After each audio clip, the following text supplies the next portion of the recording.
Caros amigos aqui do Via Romana, como vão?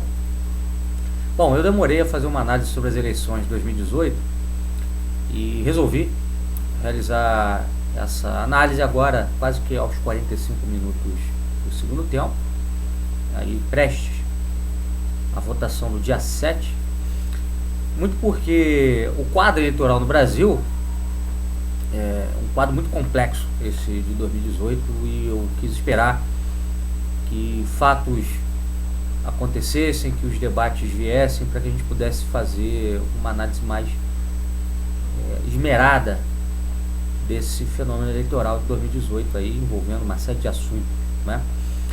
E eu gostaria de começar a falar inicialmente o seguinte, que eu não vejo em nenhuma das candidaturas aí presentes uma que realmente represente o interesse nacional. Tem algumas que chegam próximo disso, em alguns aspectos, depois a gente vai falar quais, mas mesmo assim elas têm graves problemas, elas têm falhas que, enfim, são de se notar. Por outro lado, é importante também analisar aí o fenômeno Bolsonaro, o fenômeno Haddad, que cresceu bastante nas últimas semanas, e talvez aí a possibilidade de uma polarização no segundo turno entre PT e Bolsonaro, e o quadro real que o Brasil vivencia em relação a essas eleições e em relação ao seu futuro, né? Porque, com todo o respeito a quem tem otimismo em relação a que possa sair dessa eleição, a minha visão é de que a nossa condição ela está bastante comprometida, né, no que tange a nossa soberania nacional, a nossa sobrevivência como um país, como uma nação. Eu temo pelo futuro do Brasil, ganhe quem ganhar, né, porque existem problemas muito graves a serem enfrentados, e as pessoas não estão observando isso. Existe um oba-oba muito grande em torno de Bolsonaro, isso me preocupa, porque o seu eleitorado é semi-boçalizado, não consegue compreender questões estruturais, né, da formação do Brasil, questões estruturais do contexto mundial, do contexto em que o Brasil se insere, acreditando que um mito, né, poderá solucionar a crise que nós vivemos. E do outro lado, um pessoal ligado ao PT querendo uma revanche através das eleições, sem se preocupar com o futuro da nação, querendo colocar um fantoche, né, na presidência da República. Enfim, o quadro para o nosso país é o pior possível. Talvez tenhamos chegado realmente a um estopim, a um momento drástico da nossa história, e eu temo realmente pela continuidade da existência do nosso Brasil como país, sinceramente. Bom, então eu queria começar aqui, primeiro tratando de um tema que foi muito explorado nessa eleição, que foi Bolsonaro, fascista, racista, homofóbico, essa palhaçada toda que se fala por aí. E por que disso, né? Bom, a primeira coisa que a gente tem que dizer em relação a essa questão é que Bolsonaro não é fascista. Os fascistas, eles tinham uma visão completamente diferente da de Bolsonaro. Bolsonaro é um cara que hoje defende Estado mínimo, está do lado de um economista ultraliberal, que é o senhor Paulo Guedes, não é isso? E de um general, que é o vice dele, o senhor Mourão, que defende que o Brasil tem que ser refundado, negativiza, melhor dizendo, a cultura nacional, dizendo que nós somos um país que não produz, que não se desenvolve por causa da nossa herança indígena, negra e lusitana. Portanto, é um sujeito que advoga um Brasil à imagem dos Estados Unidos da América, né? Ou seja, advoga uma colonização cultural do nosso país, que aliás já vem acontecendo há um certo tempo por força da influência do senhor Olavo de Carvalho, né? A candidatura Bolsonaro é basicamente a ponta de lança desse trabalho do Olavo de Carvalho aí, de americanização e maçonização do Brasil, no que tange aí as ideias que esse senhor traz, negativando a nossa herança, negativando a nossa condição de nação lusitana e imaginando que o melhor para o país é copiar instituições americanas. Isso aí, aliás, foi feito, né, desde o início da República, quando a República é fundada, quando o Império é derrubado em 1889. Haviam 3 modelos de república, como diz muito bem o José Murilo de Carvalho, historiador, e o modelo escolhido foi justamente o modelo americano, né? E deu no que deu. A gente que estudou a história, aí, quem estudou a história sabe o que deu aquela República Velha. Só trouxe atraso para o país. E agora novamente aparece um grupo querendo que o Brasil se espelhe no modelo de civilização, de sociedade política americana, né? Bom, então o Bolsonaro não é fascista. Na verdade, ele é hoje um liberal conservador de cariz americanista. É um sujeito que é a favor de Estado mínimo, quando os fascistas, na verdade, não é a favor de um Estado máximo, né? Um Estado bastante atuante no campo produtivo e etc. O Bolsonaro quer reduzir drasticamente o papel do Estado nesse campo. Se isso é bom ou ruim para o Brasil, isso é uma outra discussão, mas enfim, isso mostra que ele não é fascista, pelo menos do ponto de vista econômico. Do ponto de vista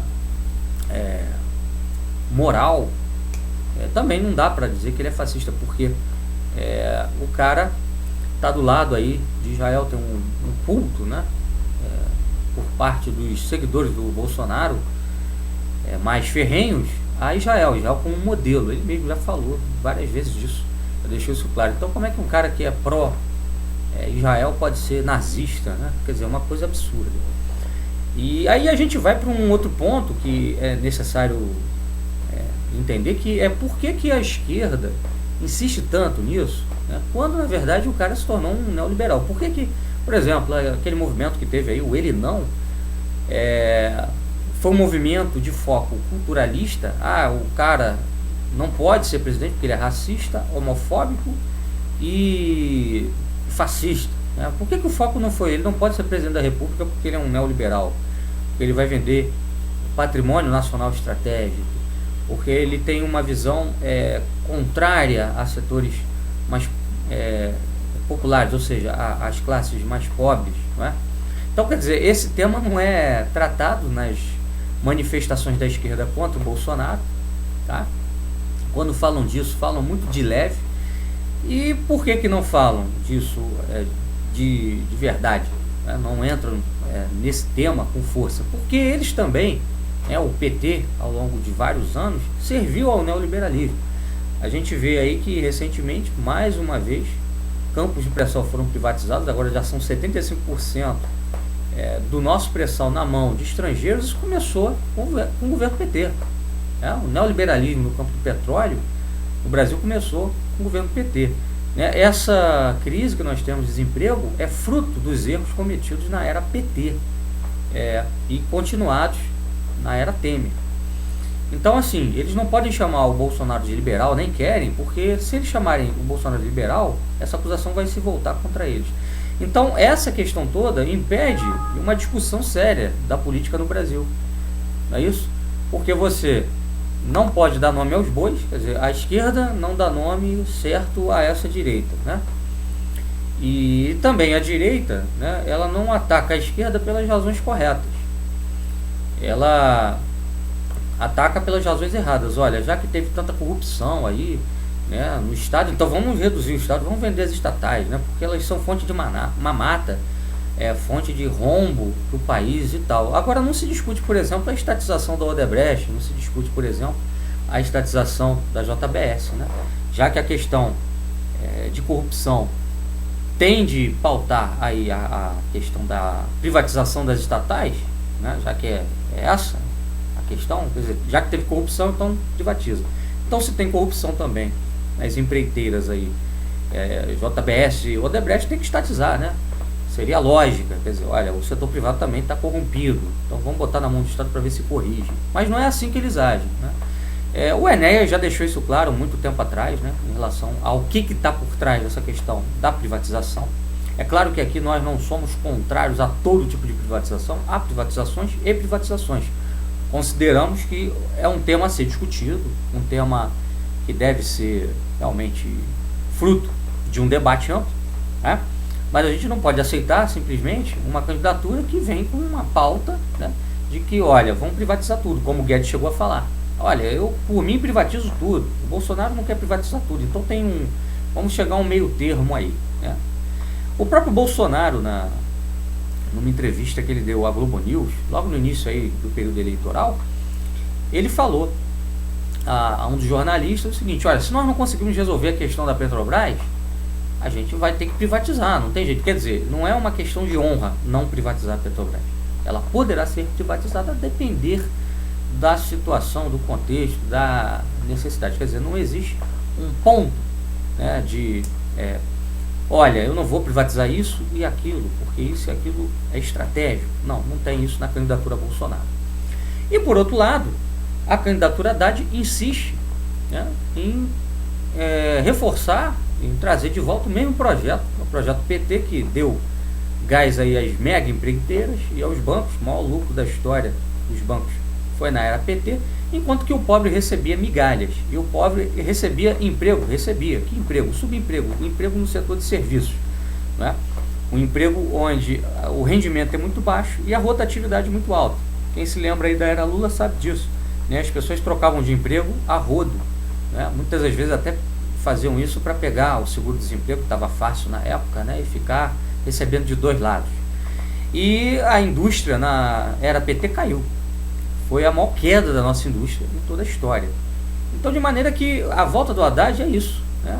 É o esquemão neoliberal de venda do Brasil para os grandes bancos, né? A entrega do país para as grandes empreiteiras, em troca do poder ser ali, ficar ali, né, na mão do PT e da sua quadrilha, tá? E o esquema do Bolsonaro, em termos de política econômica, é o mesmo. Agora, a gente tem que ser sincero e reconhecer que, em termos econômicos, a situação do Brasil é muito difícil. E nós realmente não temos nenhum candidato com um projeto conciso e forte para alavancar a nossa economia. O Ciro Gomes se aproxima um pouco disso aí, o Daciolo também, né? Por exemplo, o Ciro Gomes tem uma política econômica aí que é de estimular a produção industrial, que é de retomar investimentos, retomar obras públicas, etc. Isso pode sim, de fato, ajudar a economia, né? Tirar as pessoas do SPC, liberando também o mercado de consumo. E o Daciolo tem um plano que é de investimento pesado em transportes, né? Redução dos juros, isso é muito importante para poder fazer com que o capital gire, e etc. E uma defesa dos valores nacionais, né? O Daciolo é o sujeito, é o candidato que mais levanta essa bandeira, defesa dos valores nacionais, coisa que antes era a bandeira do Bolsonaro, né? E deixou de ser desde que ele se aproximou desse clube liberal conservador e americanoide, que hoje o cerca. Então a situação do Brasil é muito difícil. Os outros candidatos, Álvaro Dias, Meirelles, representam PSDB, no caso Álvaro Dias, né? Aquele modelo lá, FHC. O Alckmin também representa um pouco isso, né? Chegou até a acenar com uma política de salário mínimo aí e tal, mas insiste muito também em privatizações, em redução drástica, né, do Estado e tal, enquanto que o Meirelles, a gente já conhece, é o servo dos grandes bancos, né, vai trabalhar para fazer o Brasil pagar essa dívida pública que tem aí com os grandes bancos de qualquer forma, a juros altíssimos. E, enfim, Marina Silva, ambientalismo, indigenismo, quer dizer, entrega das nossas riquezas minerais para o poder estrangeiro, enfim. E assim, a gente está numa situação que é a do mato sem cachorro.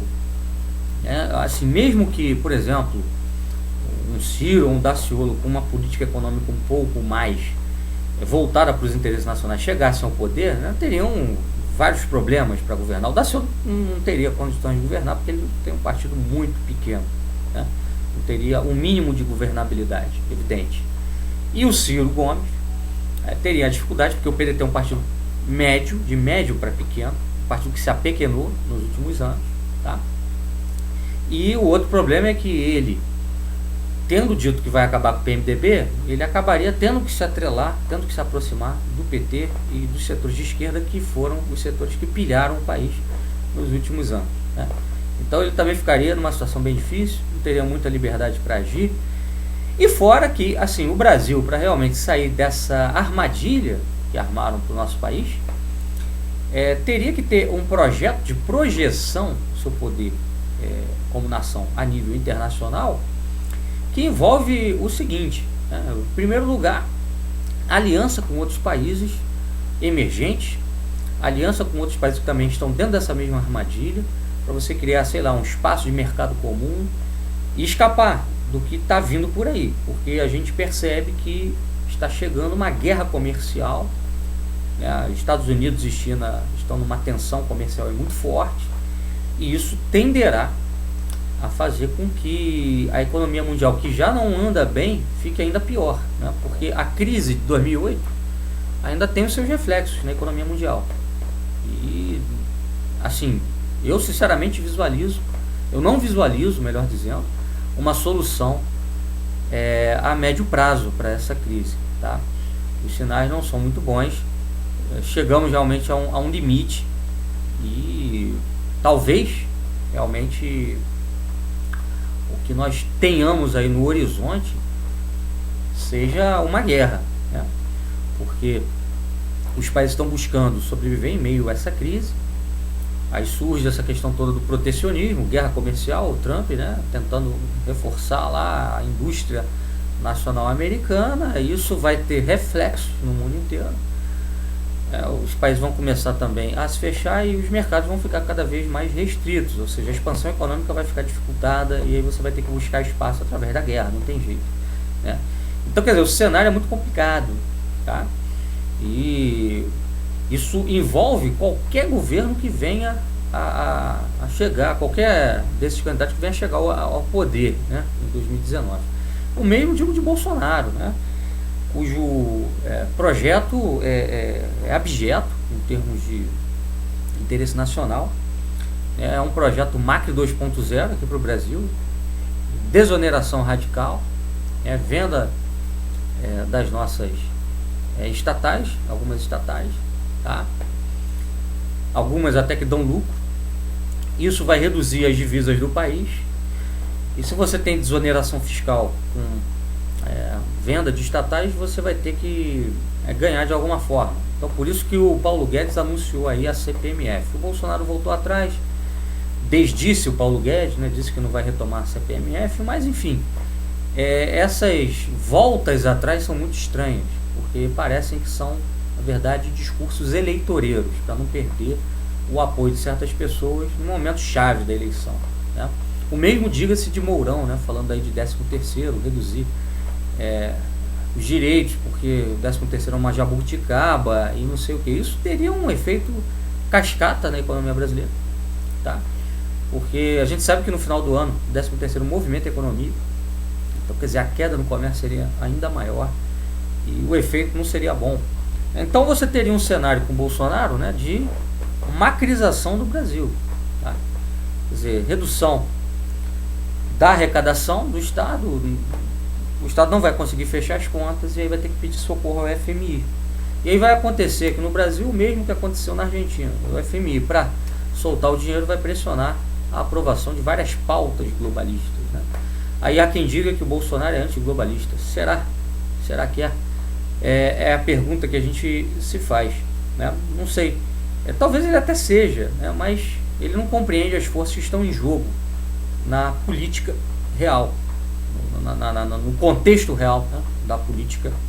E a gente vê, por exemplo, esse discurso dele contra o kit gay ao mesmo tempo que apoia Israel, que é um país que patrocina a causa gay, né? Não só dentro do seu território, mas também no mundo, através de ONGs israelitas, ONGs judaicas, que veem, né, essa pauta como algo importante para implementar aí a plena liberdade e igualdade dos direitos civis, que acaba favorecendo os judeus, né? E eles não estão nem um pouco preocupados se isso vai destruir a malha moral no Ocidente, porque na verdade o objetivo, no fim das contas, é destruir essa malha moral para que depois as elites sionistas venham e controlem, né, a situação, porque uma sociedade sem famílias fortes, né, É uma sociedade muito mais fácil de ser levada, de ser conduzida, porque os indivíduos viram átomos. E aí é mais fácil de controlar a situação.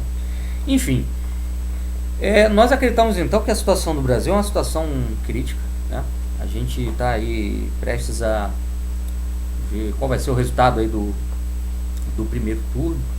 E muita gente começa, né, já a fazer cenários, né, para o futuro do Brasil. E hoje eu estava tentando, né, visualizar alguns dos cenários aí para o país, e a gente pode fazer aqui alguns exercícios de elucubração a respeito do futuro do Brasil. Uma delas em relação a Haddad, né?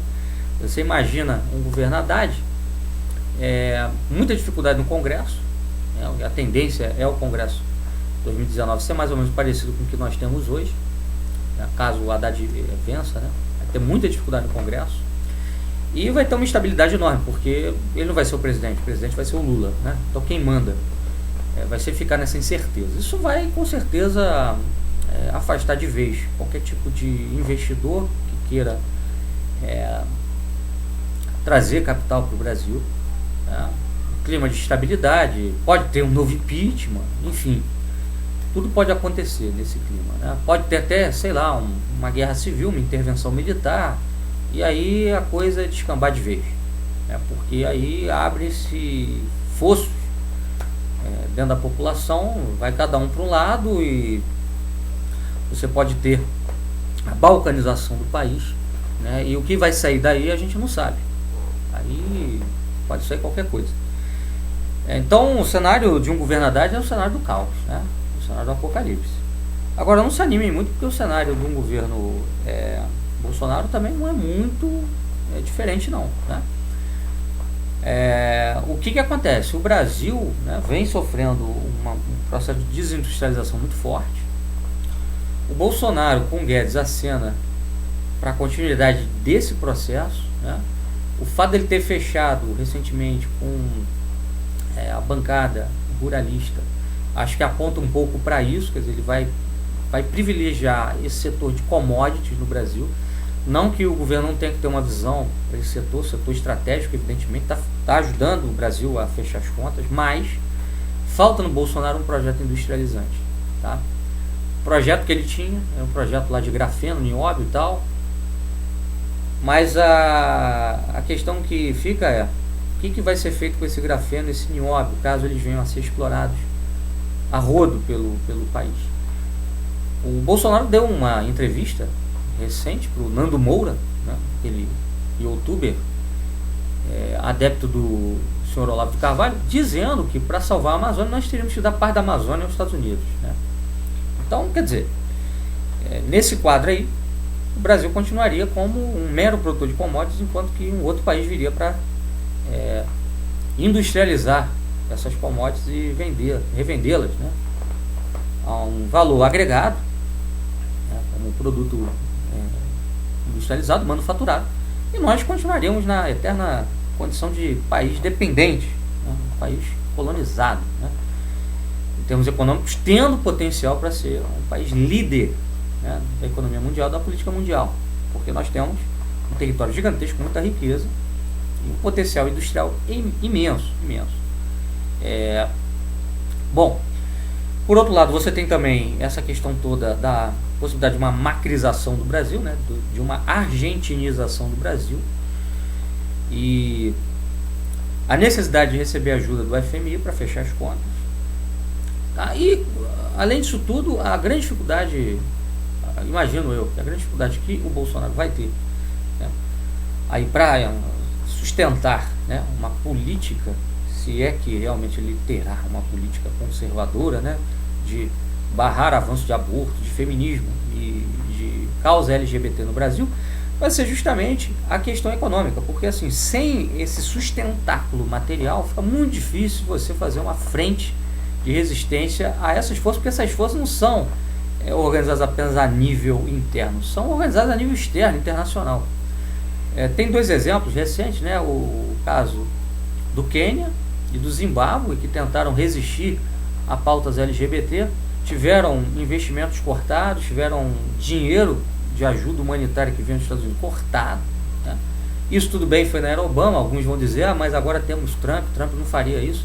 Sim, Trump não faria, mas eram países que dependiam não apenas de capital do Estado americano, de ajuda do capital estatal americano, mas também do capital privado, e muitas empresas cortaram investimento nesse país por causa desses governos terem fechado uma pauta anti-LGBT. O Uganda é um caso também recente, né? Então esses países tiveram que fazer uma geopolítica, né, diferente, tiveram que se afastar dos Estados Unidos. E qual é a geopolítica do Bolsonaro? O Bolsonaro quer fazer pretensamente, né, um combate aí ao feminismo, à pauta LGBT, tá? Do lado de países que querem isso, né? Que Estados Unidos, não Estados Unidos como governo Trump, mas Estados Unidos como Estado, né? União Europeia, Israel, enfim, é uma geopolítica louca, quer dizer, é uma dissonância, né, entre uma moral conservadora e uma geopolítica com países que são ultra progressistas hoje em dia, é isso?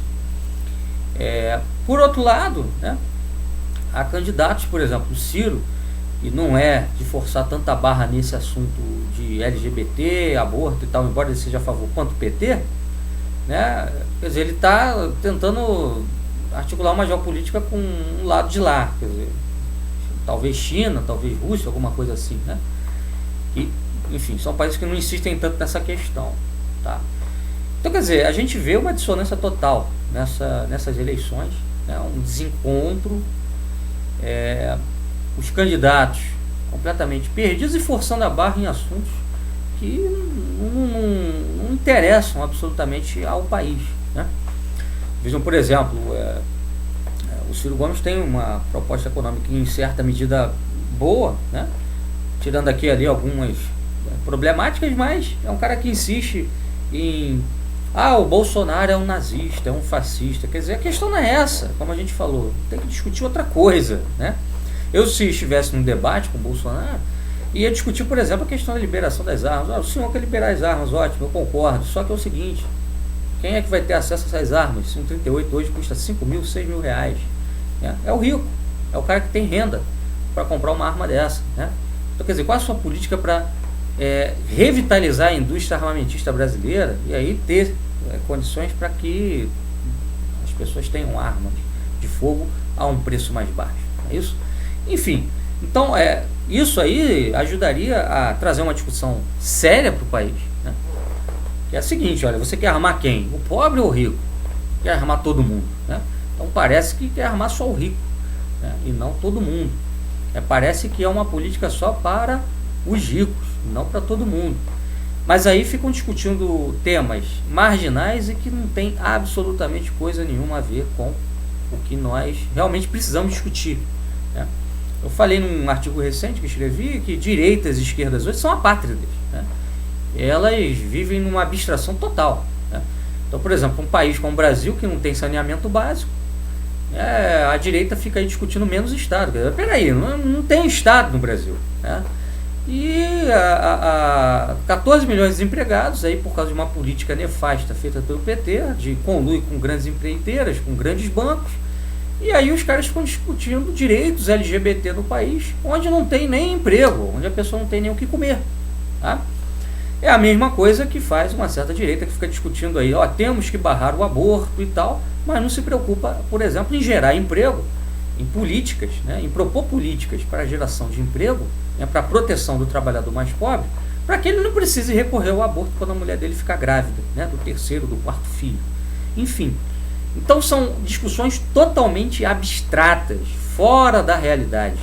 É isso que a gente está vendo nessa eleição. Por isso que eu não tenho esperança de uma melhora para o Brasil. E por isso que eu insisto aqui, mais uma vez, como já fiz em outros vídeos, que nós temos que criar, realmente, no Brasil, uma terceira posição nacional de caráter católico, para que a gente possa ter uma saída. Porque hoje, com o que a gente tem aí, não há saída. Não há saída. A verdade é esta, né? O Brasil está caminhando para a dissolução, para a decomposição, para a morte. Com essa política que aí está, é isso que vai acontecer com o país, não tenho dúvida. Não há saída para o Brasil dentro dessa política atual. Algumas pessoas me pediram, né, para fazer uma análise também em relação a um futuro governo Bolsonaro, Ciro, Haddad, eu já falei aqui algumas coisas, né? Mas hoje eu cheguei a publicar alguma coisa sobre um futuro ambiente político num governo Bolsonaro. Então eu escrevi o seguinte, né? Vão se preparando para o ambiente político que vai dominar o Brasil com a vitória de Bolsonaro. O ambiente da esquerda cultural a gente já conhece, né? Esse negócio de lacração feminista, lacração LGBT, etc e tal. Mas a gente precisa conhecer o da direita cultural, tá? Como é que seria esse ambiente aí? Todo mundo que defender Estado em alguma medida vai ser chamado de comunista, né? Então, se você defender aqui um pouquinho de intervenção estatal numa área ou noutra, você é comunista, tá? Vai ser um macartismo esquizofrênico levado ao cubo. A base de apoio vai ser a TV Record, né? A Globo, né, vai ficar de lado, e a TV oficial do governo vai ser a TV Record, né? E aí a IURD, né, vai ter um papel muito grande nesse governo e, consequentemente, pastores protestantes como Malafaia e Edir Macedo, que é o que há de pior no meio protestante brasileiro. Esses caras vão virar os bastiões morais da nação, né? Imagine. A moral protestante vai ser o mote. Quem não tiver trabalho vai ser tratado como vagabundo, preguiçoso, etc. Nada de piedade com pobres, nada de políticas para ajudar as pessoas mais necessitadas. Ética do trabalho feroz. Tendência a criminalizar qualquer tipo de associação sindical, trabalhista, atividade sindical, atividade trabalhista, tá? O culto a Israel vai ser oficioso. Israel vai virar um modelo aí a ser seguido. A maçonaria será exaltada como órgão pátrio, como um órgão que trabalha pelo bem do país, né? Apesar de ser uma força internacionalista que só ferra o Brasil desde a nossa secessão, ou se quiserem chamar de independência, chame, eu chamo de secessão. Ordem e disciplina em nome do serviço ao grande irmão Estados Unidos da América, ou seja, escolas militares educando as crianças aí para uma obediência marcial a um presidente que se diz patriota, mas que na verdade é um antipatriota que bate continência para a bandeira dos Estados Unidos e que vai manter o Brasil como colônia dos banqueiros, né? Como bem diz lá o saudoso Gustavo Barroso e o Daciolo no seu programa, né? Ele repete essa frase lá do Gustavo Barroso. Qualquer um que defenda limites no porte de arma para o cidadão vai ser visto como inimigo público, votado ao ostracismo. Para quem não sabe, lá na Grécia Antiga, em Atenas, o ostracismo era uma condenação. O cara ficava 10 anos fora da cidade se ele fosse considerado inimigo da democracia. Então, vão se preparando aí. Se vocês fizerem quaisquer menções de, olha, pode até ter porte de arma, mas tem que ser limitado, você vai ser visto como um comunista, inimigo do país. Cuidado. Forças Armadas com total ingerência no governo civil, né? Aí a pergunta é: quais serão os setores dessas Forças Armadas que vão ter mais influência?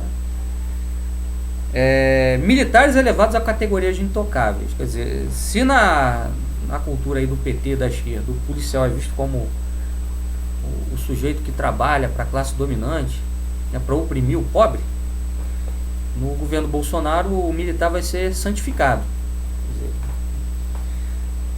qualquer erro que venham a cometer, eles vão ser blindados, né? Então, quer dizer, não vai ter meio termo. Não vai ter meio termo. Bases militares americanas sendo instaladas em nosso país, né? O Bolsonaro mesmo falou que vai dar base aí para os Estados Unidos. Brasil mandando soldados para futuras intervenções americanas. E o culto oficioso à bandeira dos Estados Unidos. É isso? Então, boa sorte a todos, tá? O PT a gente já sabe o que é. Ninguém aqui está defendendo o PT, né? A esquerda a gente já sabe que é um lixo, o que fez com o Brasil. Mas essa direita que se apresenta aí como alternativa também é outra porcaria, né? Alguns dizem que é mal menor, Bom, vamos ver. Isso é uma hipótese a ser confirmada, mas sinceramente acho difícil, porque ao que me parece essa direita vai aplanar o caminho para uma esquerda ainda mais radical. Quem viver verá.